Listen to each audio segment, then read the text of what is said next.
Happy new comic book day, guys. That's right, it's another new comic book day. We're getting closer and closer to more and more comics being released. So I'm going to go inside the shop. I'm going to pick up some, hopefully some trades, some new comics, and maybe some other stuff. So stay tuned. I'll be right back.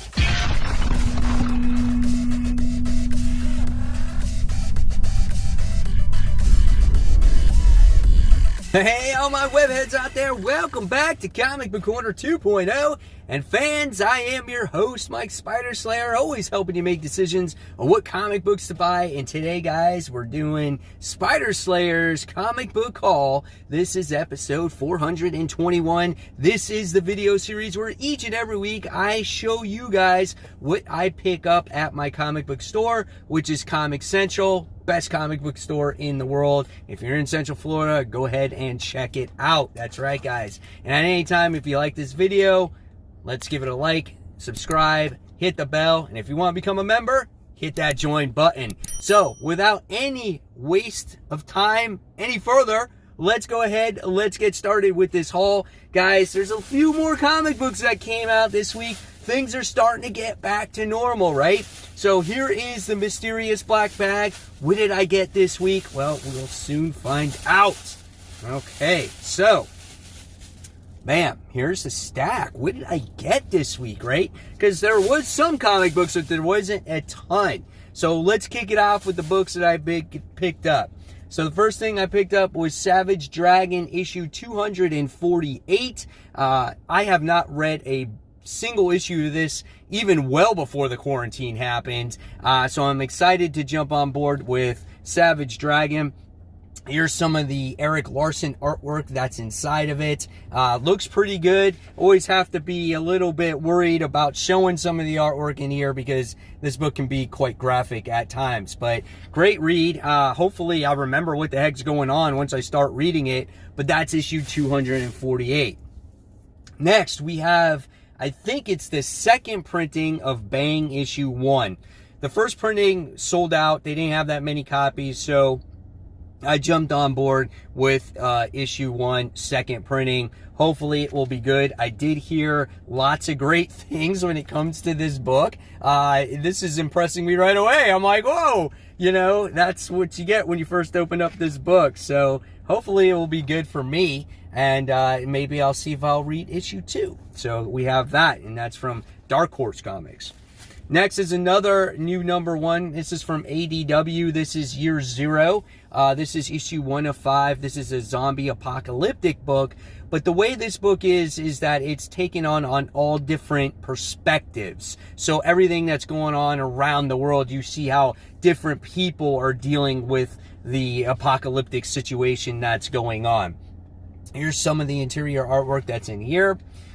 Here we'll fast forward here a couple pages to see what it looks like. So I'm hoping this will be a really solid series. This one's written by Benjamin Percy. So Wolverine, X-Force, right? So, and I love the cover here. It's an awesome looking cover. Everything looks beautiful, but you got this like mobile home that's just loaded up with weapons and whatnot. So pretty cool stuff. And it says it's zombie killer.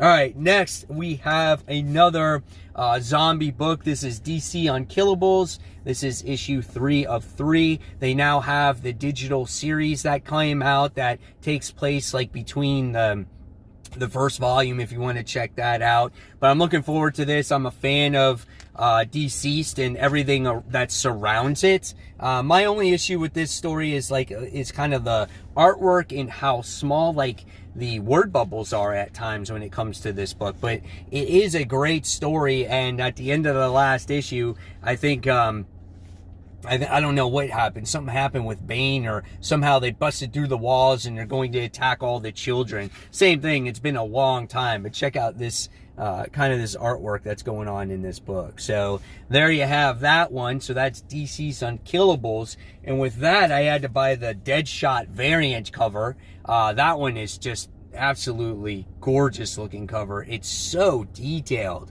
You get to see how he's just like completely all, decrepit and whatnot, but he's still wearing that armor. He's missing like part of his skull there. That's really cool stuff. And he's like getting ready to shoot his gun at you. It's neat. All right, next another dark book. Hey, it's just the theme of this haul, right? We have the Dollhouse Family. This is issue 6, I think it is. Creepy looking cover here with the dollhouse. If you read this series, what this dollhouse is formed out of, it's disgusting. I mean, it is horrific at its finest, but such a well-written book in Joe Hill Comics. If you guys have not read this book, I definitely say go out and read this when it will come out in trade. I don't think you'll be disappointed. It's just got this creepy tone to it, and where this dollhouse fucking comes from, man, is just insane. So yes, the Dollhouse Family, issue 6. Next, since there wasn't that many new comics coming out, I was like, why not jump on board with Red Hood and the Outlaw again? We'll see where this story goes. This could be the only issue I buy of it, but I used to read this a lot in the earlier issues before Artemis and Bizarro went away. But now, again, now's the time to try some comics to see if you might want to jump on board with them. And yeah, we'll see. I have no idea what's going on with the story. I don't know if Artemis and Bizarro are back, but I'm looking forward to seeing what's happening here. If it's not my cup of tea, I won't read it anymore. All right, next, I finally got a copy of it. Hell Arisen, issue 3. This is the 3rd printing of this book, but I finally got it. It took forever, but yeah, I guess it's got Punchline in it. I guess that was all the, I guess the hype about this particular book. And sometimes you never know with the way spec books are, right? It's like a particular cover could be better than the other one, and this one could be more valuable than the first one or whatnot. So yeah, but here's some of the artwork in here. I just want it to be part of this whole Punchline collection thing, with her being all part of these books. So there she is right there making her appearance. So yeah, so I wound up getting that. Then I wound up getting something that you, the webheads out there, the comic book fans, the community, have been telling me to buy forever, and I finally got it. And it is Daredevil. That's right. Chip Zdarsky's Daredevil. I wound up getting the first volume of the series, and I also wound up getting the second volume of the series. The third volume was supposed to be printed at the end of April, but it got delayed because of the whole pandemic, and now I don't think it's coming out till like July. So it's going to be a while. I looked for back issues of the other copies of the books, and I couldn't find them. So unfortunately, I will have up until issues 10. So, and I think we're at issue 20. So dude, that sucks. I gotta somehow find these other issues so I can catch up, and I want to read starting issue 20 because people are telling me, Mike, that's where you need to read from. So we'll see what happens with that. And then I got some back issues. So She-Hulk Omnibus, I think, was released today as well, right? Well, I don't have $125 to spend on the omnibus as much as I want it. But I love collecting back issues of the series, and they also got a ton of She-Hulk back issues, and I bought some of them. So here's what we wound up getting. We wound up getting issue 37 of the series, right, where we have the Punisher, we have Wolverine, we have Spider-Man teaming up with She-Hulk, and she says, but you'll notice nothing is said about them actually being in this issue. So that's kind of funny, What made the She-Hulk series so great were these covers, and my shop has a lot of those really expensive covers, those controversial like covers, and I didn't go out for them today because again, they're super expensive. Oh yeah, in between there I wound up getting the Uncanny X-Men issue 168 with Kitty Pryde on it, so I wound up getting that. All right, so back to the She-Hulk books. I wound up getting issue 29 of the book. It's got Spider-Man in there, and Spider-Man webs up She-Hulk, and he's just like, oops. So that's funny.